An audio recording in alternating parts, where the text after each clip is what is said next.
Hey, what's up everyone? This is Ill Factor from beatacademy.com, and we're going to continue in this video in a series that I've put together helping you get the most out of your stock plugins in your DAW.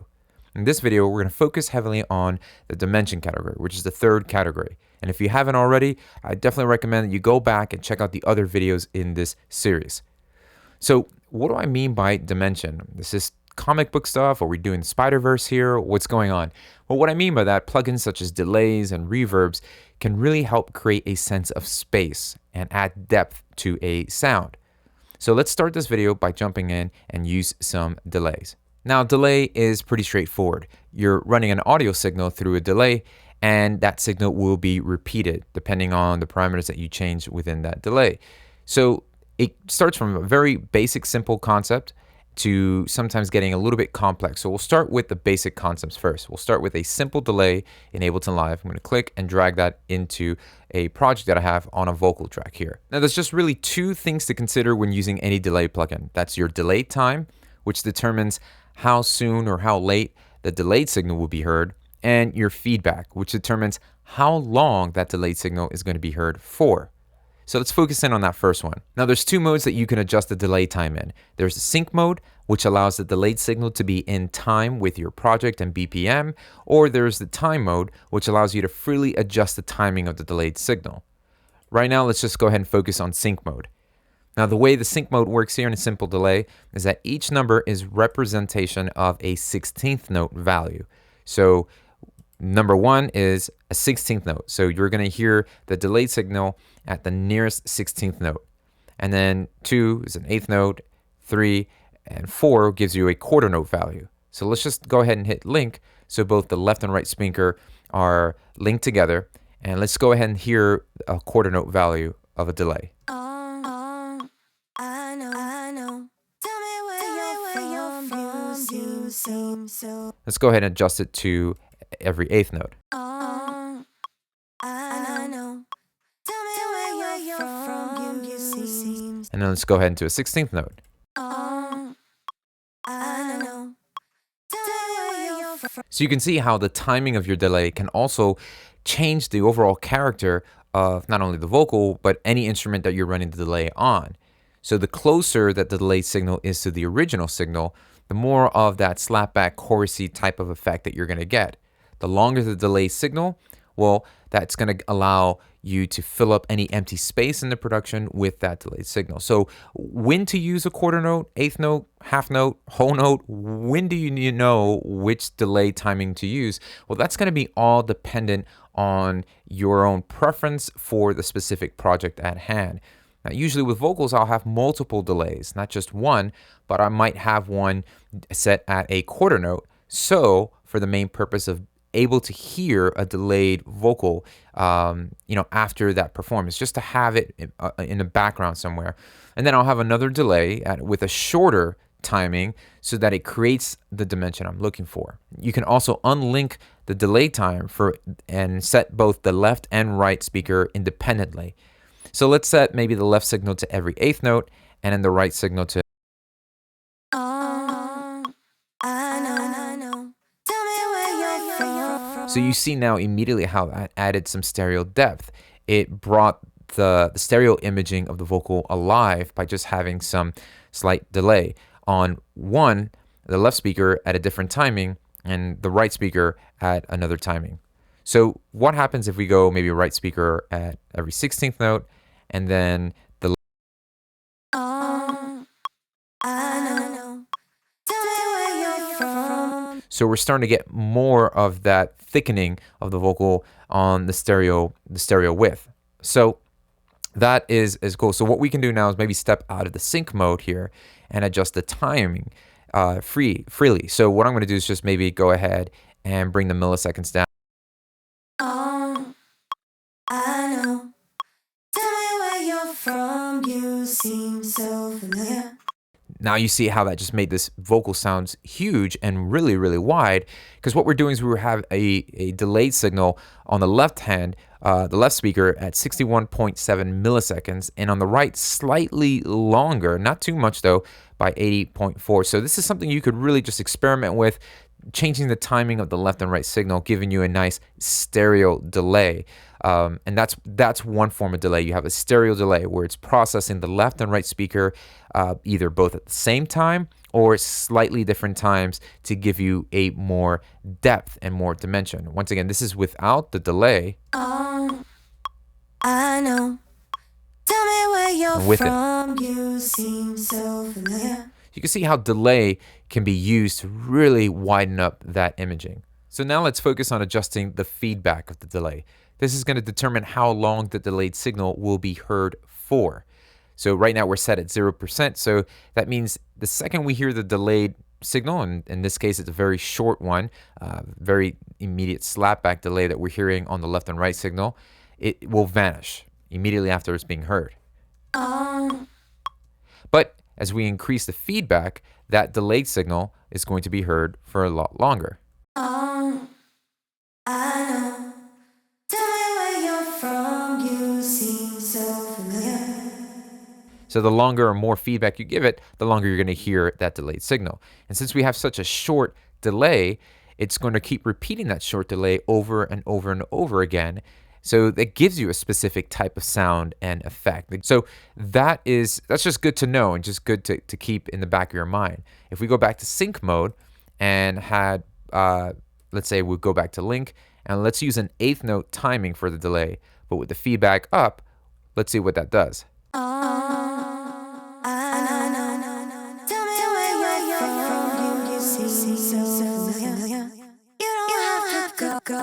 Let's go ahead and check out the ping pong delay. I'm going to disable the simple delay. Now, the difference between the ping pong delay is that you're not seeing a left and right signal adjustment. And that's because the ping pong delay automatically will bounce the signal, the delayed signal, to the left and then right back to the right. So if you imagine a ping pong match, that's exactly what's going on.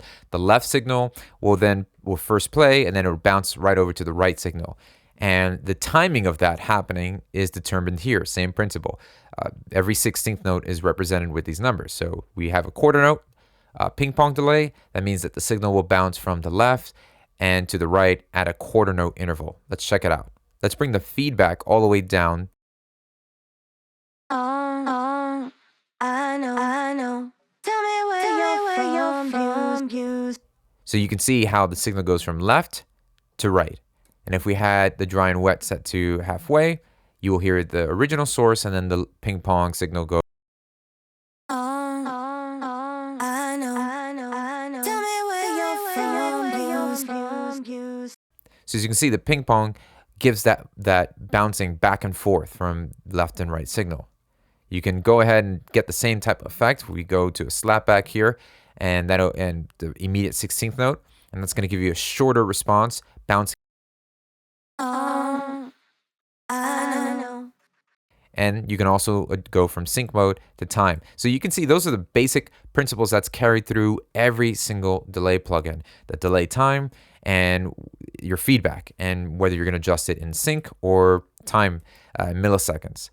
So here though, in the ping pong delay, you notice this area here, and that allows you to actually filter out the delayed signal. So you can take out any of the low ends or any of the high end of the frequency spectrum of the delayed signal, not the original signal that's going through it. This just adds a filter to the signal, which can be really helpful to have. Let's say if you had, the thing is with ping pong delays, it can get really messy if you've got something, especially a vocal running through it, and it's bouncing left and right, and you're trying to get a good balance in your mix, but you've got the delayed signal going crazy. Well, you can filter it out. That way it's actually kind of tucked more in the background and not necessarily.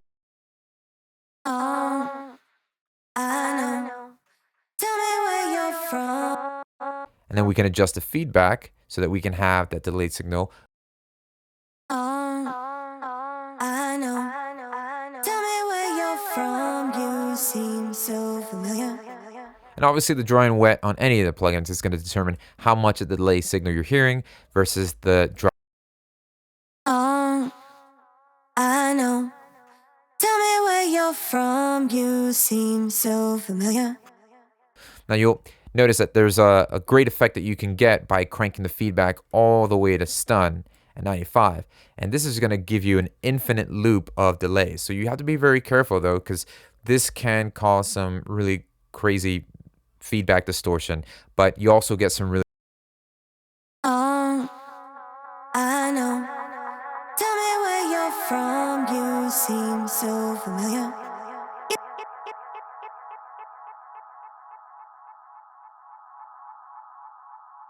So really cool to have, and I've used this a lot of times in my productions to just create some really cool ambience and use this as an effect as well. Let's take a quick glance at another effect plugin, and then I'll show you how I put this all together in a project. So let's take a look at Ableton Live's Echo.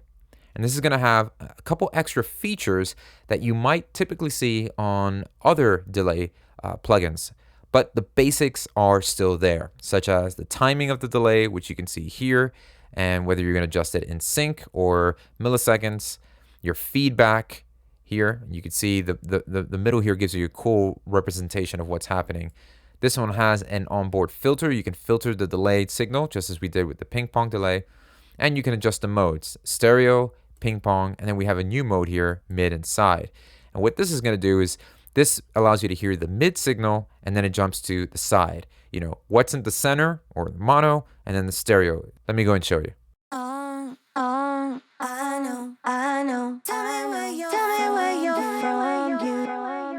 So it affects, you hear the mono, and then it'll jump to the side there. This also has onboard reverb, so it allows you to add some reverb to the post-delayed signal, the pre-delayed signal, or just even the feedback. And then you can widen up the stereo imaging here. There's also a modulation and character tab in the Echo plugin. So modulation, we can modulate the delayed signal, which allows us to pitch it up and down. And so let's just take a listen to it.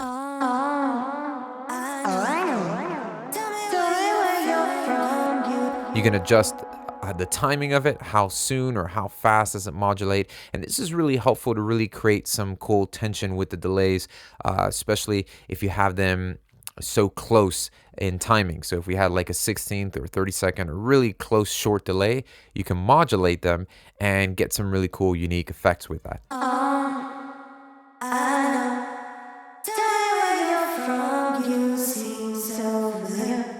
So it's really cool to use and experiment with. Then character allows you to have a both gate or a ducking, more like a compressor, that once the original signal passes a certain threshold, the delayed signal will duck out of the way. And I like to use this a lot, especially with my lead vocals. So this allows the delayed signal to hide for just a brief moment and then come right back up once the performance of the original signal is done. I know. Tell me where you're from, you seem so familiar. So it could be really useful, especially with some lead vocals, to use the ducking. Now, I did mention that there are other plugins that fall into the dimension categories, such as chorus, flanger, and even phaser. And these are similar to the delay plugin. They're just accenting certain attributes of that, such as like the modulation and things like that. So chorus, if we drag and drop a chorus on there, instead of a long delay, what this is doing is giving a really short delayed signal, and it's allowing you to modulate it so that it has this widening effect to the vocal or any instrument that you run. I know. Tell me where you're from, you seem so familiar. So similar to what we got when we had the delay at a very short time and spread it from the left and right signal, the chorus is doing similar thing like that. And as you can see, modulation here. Where did we see that before? In the delay. So this is kind of like the modulation with a delay with a really short delayed signal. And so that's a little bit similar. So I would file the chorus under this category as well. And the flanger would be similar to that. So we can use a flanger effect. And this is also causing the similar type of effect where it's delaying the signal at a very short time, and you're really causing a unique type of feedback and modulation that causes the signal to kind of flange, right? It's got that's where the term comes from. It's just got this wavy type. I know. Tell me where you're from. So unlike the chorus, the flange is moving with an LFO. So there's this low frequency oscillator that's constantly moving the signal. With the chorus, it's just stagnant. It's there and it's not moving. But the flanger has somewhat movement too. Oh, I know. Tell me where you're from. You seem so familiar. And then we have phaser, which is also a part of this category. Oh, I know.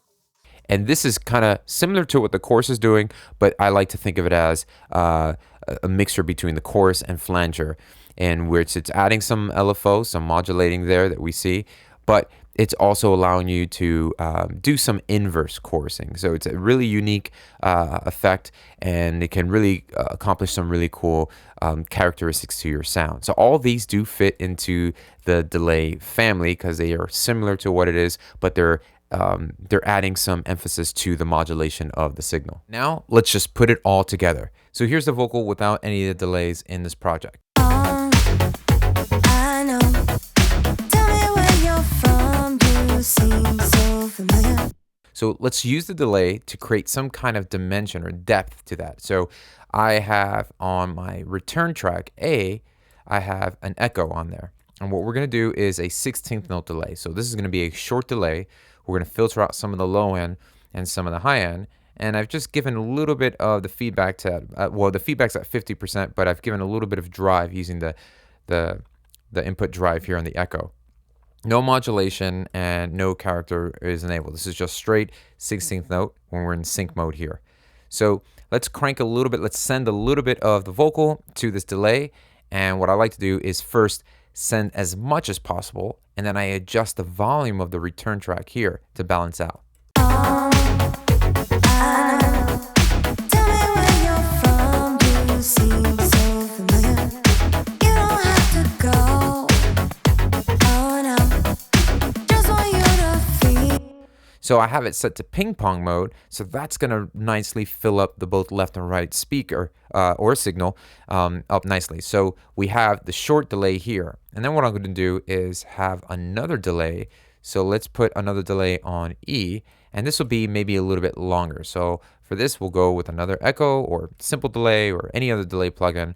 I'm making sure that my dry and wet signal is set to 100% because I'm sending the dry signal to that. So they don't need to be, all the return track plugins need to be set to 100%. So here now let's go ahead and see what a quarter note delay gives us at stereo. And I'm going to send this to E. Oh, I know. Tell me where you're from. You seem so familiar. So it's just getting a little bit messy there. So let's just speed up the timing a little bit. Maybe it's an eighth note. And I'm going to set it from dotted eighth note to regular eighth notes there. And then what we'll do is we'll trim away any of the low end and the high end. That way it doesn't fight any of those frequencies in the mix as well. Oh, I know. Tell me where you're from. You seem so familiar. You don't have to go. Oh no.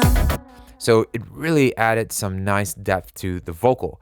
So let's go ahead and disable this. I'm going to just disable all the sends here and listen to it dry. Oh, I know.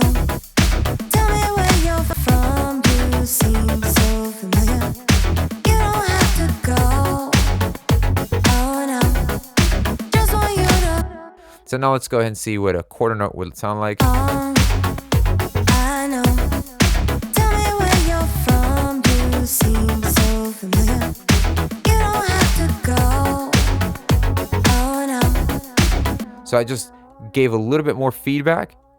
So you can see it's still hearing the delay on the quarter note. So we've got a little bit of the vocal fainting a little in the back after she's performing, but we have the short delay to create some of that nice stereo depth that I was looking for. So you can see how the delay can be really helpful to create the dimension that you're looking for and add depth to your sounds.